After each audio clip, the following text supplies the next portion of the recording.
બિહારની રાજનીતિની સાથે જી હા, બિહારની રાજનીતિમાં નવી હલચલ જોવા મળી છે. મુખ્યમંત્રી નીતિશ કુમારે આરજેડી સાથે છેડો ફાડી નાખ્યો, એનડીઓનો પાલવ પકડી લીધો અને 9મી વખત મુખ્યમંત્રી પદે શપથ પણ લઈ લીધા. બિહારમાં નીતિશની પલટીથી નવી સરકાર આવી ગઈ છે. આરજેડી સાથેનું ગઠબંધન તોડ્યા બાદ રાજીનામું આપીને આજે નીતિશ ભાજપના ટેકાથી સરકાર બનાવી 9મી વાર બિહારના સીએમ પદના શપથ લઈ ચૂક્યા છે. પટનાના રાજભવનમાં આયોજિત શપથ ગ્રહણ સમારોહમાં રાજ્યપાલ રાજેન્દ્ર આર્લેકરે નીતિશને સીએમ પદના શપથ લેવડાવ્યા હતા. તો ભાજપના 2 ધારાસભ્યોએ ઉપમુખ્યમંત્રી તરીકે શપથ લીધા છે, જેમાં એક છે ભાજપના ધારાસભ્ય દળના નેતા સમ્રાટ ચૌધરી અને બીજા વિજય સિન્હા. જેડીયુ નેતાના આ નિર્ણય ઉપર પૂર્વ સહયોગી પાર્ટીઓએ હુમલા કર્યા છે. સંજય રાઉતે નીતિશ પર કટાક્ષ કરતા કહ્યું કે રામ અયોધ્યામાં આવ્યા, બિહારમાં પલટુ રામ. શિવસેના ઉદ્ધવ જૂથના નેતાઓએ તો નીતિશ કુમારને માનસિક રીતે અસ્થિર સુધી ગણાવી દીધા.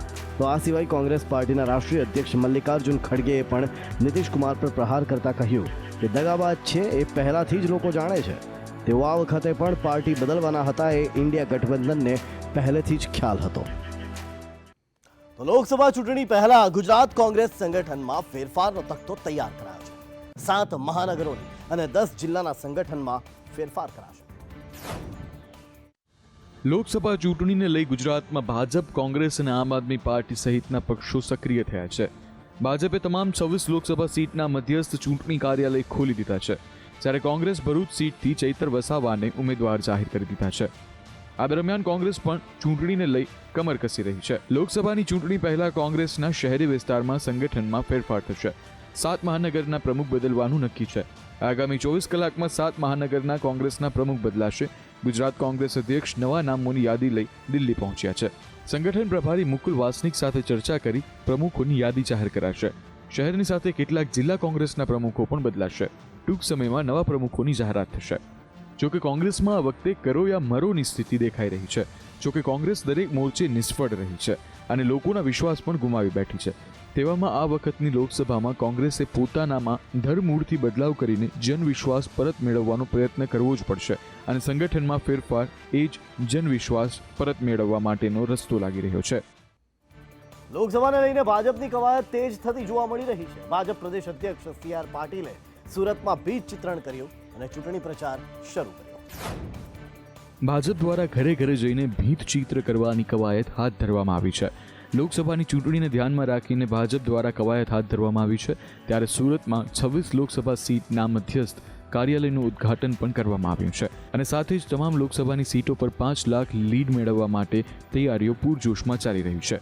અહીં સુરતમાં ભાજપ પ્રદેશ અધ્યક્ષ CR પાટીલ સાથે ગૃહ રાજ્યમંત્રી હર્ષ સંઘવી પણ હાજર રહ્યા હતા અને સુરત ખાતે ગૃહ રાજ્યમંત્રી હર્ષ સંઘવી પણ ભીત ચિત્રમાં જોડાયા હતા અને તેમણે પણ ભીત ચિત્ર કર્યું હતું. 2024ના લોકસભાના ઇલેક્શનની તૈયારી ગુજરાત પ્રદેશ ભારતીય જનતા પાર્ટીએ શરૂ કરી છે. આ જ કાર્યક્રમના ભાગરૂપે કેન્દ્રમાંથી મળેલી સૂચના મુજબ આખા દેશમાં દરેક કાર્યકર્તાએ પોતાના હાથથી દિવાલ ઉપર ફરી એકવાર મોદી સરકાર લખવું જોઈએ. કમળનું નિશાન ભલે વાંકું ચૂકવા હોય તો પણ એ કરવું જોઈએ, જેના કારણે એનું ઇન્વોલ્વમેન્ટ આવે. તો જૂનાગઢ તોડકાંડ મામલામાં પકડાયેલા પીઆઈ તરલ ભટ્ટનો ગુનાહિત ઇતિહાસ સામે આવ્યો છે. આ અગાઉ પણ તોડકાંડમાં તેઓનું નામ સામે આવી ચૂક્યું છે. પીઆઈ તરલ ભટ્ટ અગાઉ અમદાવાદ શહેર પોલીસના PCB પીઆઈ હતા.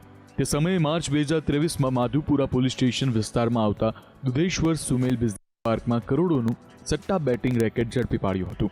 જે કેસમાં પોલીસ કમિશનરે તે સમયે SITની રચના કરી હતી, જેમાં એક DCP અને 2 PI સહિતનો સ્ટાફ હતો. જોકે તેમાં પણ તોડબાજીના આક્ષેપ થતા કેસની તપાસ સ્ટેટ મેન્ટરિંગ સેલને સોંપવામાં આવી હતી.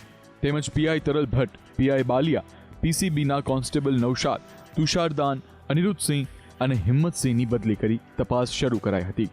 જે કેસમાં હજુ પણ તપાસ ચાલુ જ છે. હાલમાં જૂનાગઢ કેસમાં ગુનો નોંધાતા જ 3 પોલીસકર્મીઓ ભૂગર્ભમાં ઉતરી ગયા છે. આ કેસમાં સામેલ પોલીસકર્મીઓએ આ રીતે અનેક બેંક ખાતા ધારકોના ખાતા અનફ્રીઝ કરવા માટે 20 થી 25 લાખ રૂપિયા પડાવ્યા હોવાનો આક્ષેપ છે. તેવામાં કેસની તપાસ કરી રહેલી ગુજરાત ATSની ટીમને આરોપીઓ ક્યારે હાથ લાગે છે તે જોવું રહ્યું. સૌરાષ્ટ્રના 5 ક્રિકેટરની કીટમાંથી દારૂ અને બિયરનો જથ્થો મળ્યો છે. ચંદીગઢ એરપોર્ટ પર કસ્ટમ વિભાગે ચેક કર્યું અને ત્યારે આ ભાંડો ફૂટ્યો. ચંદીગઢમાં CK નાયડુ ટ્રોફીની મેચ જીતી રાજકોટ પરત આવતા એક ચેકિંગ થયું હતું, જેમાં રણજી ટીમના સિનિયરે જુનિયર ખેલાડી પાસે દારૂ અને બિયર મંગાવ્યું હતું તેવી માહિતી સામે આવી છે. સૌરાષ્ટ્ર ક્રિકેટની અંડર 23 ટીમ મેચ રમવા ચંદીગઢ ગઈ હતી, જેમાં સૌરાષ્ટ્ર ક્રિકેટની ટીમ CK નાયડુ ટ્રોફીનો મેચ જીતી હતી. ત્યારે રણજી ટીમના સિનિયર ખેલાડીને ખુશ કરવાનું જુનિયર ખેલાડીઓને ભારે પડ્યું છે, જેમાં કીટમાંથી 27 બોટલ દારૂ અને 2 યુનિટ બિયર સાથે ક્રિકેટર ઝડપાયો છે. સૌરાષ્ટ્ર ક્રિકેટ એસોસિએશનના સત્તાધીશો આ સમગ્ર મામલે મૌન છે. CK નાયડુ ટ્રોફીનો મેચ જીતી રાજકોટ આવવા નીકળેલા ક્રિકેટરોની કીટ ચંદીગઢ એરપોર્ટ પર કસ્ટમ વિભાગે ચેક કરતા ભાંડાફોડ થયો હતો. કીટમાં 27 બોટલ દારૂ અને 2 યુનિટ બિયર ઝડપાયો છે. રણજી ટીમના એક સિનિયર ખેલાડીએ જુનિયરો પાસે દારૂ બિયર મંગાવ્યો હોવાની ચર્ચા છે, જેમાં સૌરાષ્ટ્ર ક્રિકેટ એસોસિએશનના સત્તાધીશોએ આ મામલે મૌન સેવી લીધું છે. આ સમગ્ર મામલે ક્રિકેટર્સના નામ જાહેર કરવામાં નથી આવી રહ્યા. તેમને અને સૌરાષ્ટ્ર ક્રિકેટ એસોસિએશનની જાણે શાખા બચાવવાનો પ્રયત્ન કરાઈ રહ્યો હોય તેમ જણાઈ રહ્યું છે. મોરબીમાં જો આપ પફ ખાતા હો તો પહેલા સાવધાન થઈ જજો. અહીં એક બેકરીમાંથી ખરીદાયેલ પફમાંથી આખે આખો સ્ક્રૂ મળી આવ્યો. ચકચાર મચી ગઈ છે. મોરબીમાં પફમાં સ્ક્રૂ નીકળવાનો ફોટો વાયરલ થયો છે, જેમાં ફોટામાં મોરબીની અતુલ બેકરીના પફમાં લોખંડનો સ્ક્રૂ હોવાનો અપરાધ છે. સોશિયલ મીડિયામાં બિલ સાથેના વાયરલ થયેલા ફોટા તથા બનાવ અંગે કોઈ ફરિયાદ કરવામાં આવી નથી. જોકે આ મામલાને લઈને લોકોમાં જાગૃતતા આવવી જરૂરી હોવાનું ફરિયાદીનું કહેવું છે. આરોગ્ય વિભાગ આવા લેભાગુ તત્વ અથવા તો આવા લોકો જે લોકોના આરોગ્ય પ્રત્યે સભાન નથી તેવા વિક્રેતાઓને કડકમાં કડક દંડ કરે તેવી લોકો માંગ ઉઠાવી રહ્યા છે. તાજેતરમાં અમદાવાદની બ્રાન્ડેડ કંપનીના પિઝામાં જીવાત નીકળી હતી, ત્યારે અમદાવાદ શહેરના બોપલ વિસ્તારમાં આવેલા લાપિનોઝ પિઝામાં જીવાત નીકળવાની ઘટના બની હતી તથા એલિસબ્રિજ વિસ્તારના લાપિનોઝ પિઝામાં પણ જીવજંતુઓ નીકળ્યા હોવાની ઘટના બની હતી, જેથી તેમણે તાત્કાલિક પિઝા પરત લઈ લીધો હતો અને ભૂલનો સ્વીકાર કર્યો હતો. જોકે ગ્રાહકે બાદમાં અમદાવાદ મહાનગરપાલિકા અને પોલીસને જાણ કરતા તે પણ આવી પહોંચી હતી. સ્ટાફ તરફથી તેમને રિફંડ આપવાની વાત પણ કરવામાં આવી હતી. ગ્રાહકની ફરિયાદના આધારે અમદાવાદ મહાનગરપાલિકાની આરોગ્ય ટીમ સ્થળ પર પહોંચી હતી અને તાત્કાલિક પિઝા સેન્ટરને સીલ કર્યું હતું. હજી તો ઉનાળો શરૂ પણ નથી થયો, ત્યાં તો પાણીની પારાયણ શરૂ થઈ ગઈ છે. ક્યાં અને કેટલી છે પાણીની તકલીફ એ જોઈએ. હજુ તો શિયાળો ચાલી રહ્યો છે, ઉનાળો શરૂ પણ નથી થયો ને ત્યાં જ પાણીની પડોજણ શરૂ થઈ ગઈ છે. રાજ્યના અનેક એવા જળાશયો છે જ્યાં પાણી છે જ નહીં. રાજ્યના જળાશયોની સ્થિતિ શું છે તેના આંકડા સામે આવ્યા છે. રાજ્યના 206માંથી 103 જળાશયમાં જળસ્તર અડધું છે, જ્યારે ગુજરાતના અડધા જળાશયોમાં જળસ્તર 50%થી પણ ઓછું છે. તો રાજ્યના 15 જળાશયોમાં સ્તર માત્ર 10%થી પણ ઓછું છે. કચ્છ સૌરાષ્ટ્રના જળાશયની વાત કરીએ તો કચ્છ સૌરાષ્ટ્રના 161 જળાશયોમાં અડધું એટલે કે 50%થી પણ ઓછું પાણી છે, જ્યારે સરદાર સરોવર જળાશયમાં 79% પાણીનો જથ્થો હાલમાં ઉપલબ્ધ છે. કચ્છના 20 જળાશયમાં માત્ર 47% જ પાણીનો જથ્થો છે, જ્યારે સૌરાષ્ટ્રમાં 148 જળાશયોમાં 49% પાણીના જથ્થાનો સંગ્રહ છે. ઉત્તર ગુજરાતની વાત કરીએ તો 15 જળાશયોમાંથી 57% પાણી હાલમાં છે, તો મધ્યના 17 અને દક્ષિણના 13 જળાશયોમાં 82% જળસંગ્રહ છે. જ્યારે જળાશયોની આ સ્થિતિ જોઈને આવનારી સિઝન એટલે કે ઉનાળાને લઈ ચિંતા વધી ગઈ છે. શિયાળાની ઠંડી હવે ધીરે ધીરે ઓછી થઈ રહી છે. દિલ્હીમાં ઠંડી ઘટી પણ હજુ ક્યાંક ધુમ્મસભર્યું વાતાવરણ તો રહે જ છે.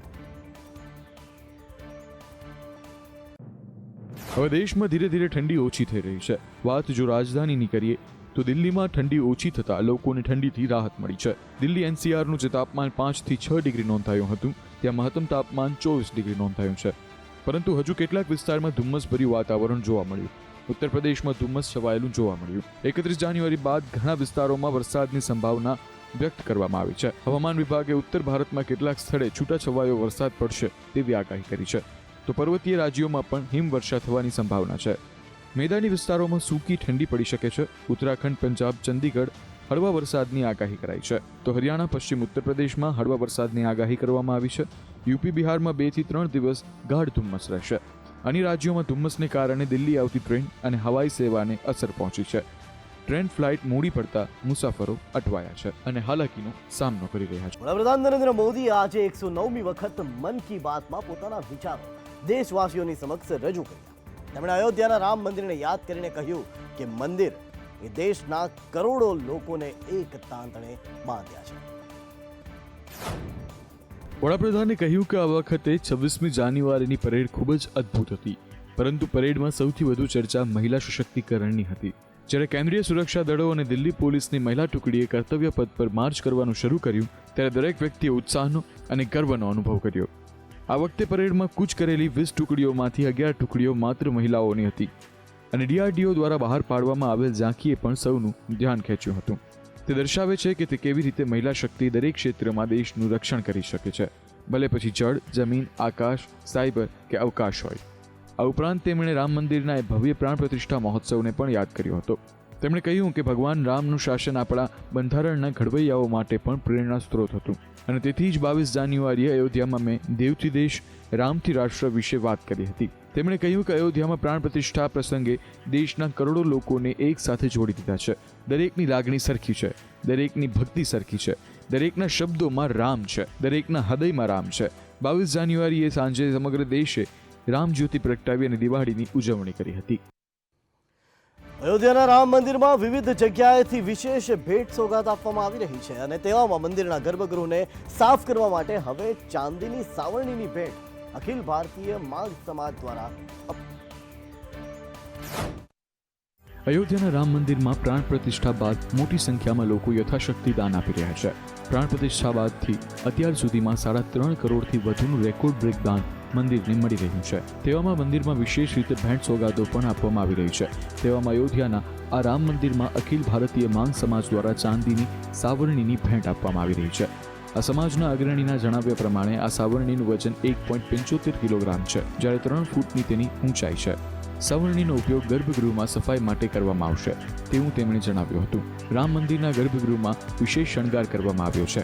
આ ઉપરાંત રામ મંદિરમાં આવતા ભક્તોની ભક્તિમાં જરા પણ કમી ન રહી જાય તેનું સવિશેષ ધ્યાન રાખવામાં આવી રહ્યું છે.